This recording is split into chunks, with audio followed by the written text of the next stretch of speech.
ধামরাই উপজেলার বিভিন্ন সড়কে গড়ে উঠেছে সিএনজি চালিত অটোরিকশার একাধিক স্ট্যান্ড। রাস্তার দুই পাশে দাঁড়িয়ে থাকা এসব সিএনজি ব্যাটারি চালিত অটো স্ট্যান্ড থেকে উপজেলার বিভিন্ন স্থানের উদ্দেশ্যে ছেড়ে যায়। এসব সিএনজি ও ব্যাটারি অটোরিকশা রাস্তার মাঝে দাঁড়িয়ে যাত্রী ওঠানামা করা সহ পার্কিং করে রাখা হয় যত্রতত্র। ফলে তীব্র যানজটের সৃষ্টি হয়। এতে শহরমুখী মানুষের ভোগান্তি বাড়ছে।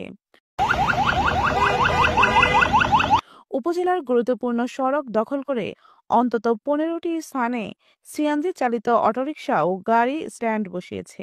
ফলে ব্যস্ত সড়কটি সংকীর্ণ হয়ে যানজটের তৈরি হচ্ছে। ভোগান্তিতে পড়ছেন যাত্রী, চালক ও পথচারীরা।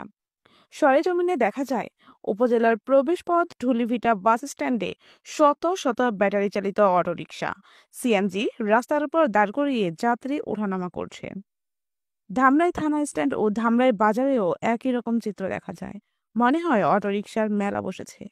কালামপুর বাস স্ট্যান্ডে সিএনজি অটোরিকশা ও অন্যান্য গাড়ির কারণে রাস্তার দুই পাশে মনে হয় এখানে গাড়ির হাট বসেছে। কালামপুর ও কাউলিপাড়া বাজারেও একই যানবাহন। কালামপুর বাজার এবং কাউলিপাড়া বাজারেও এসব যানবাহনের কমতি নেই। কি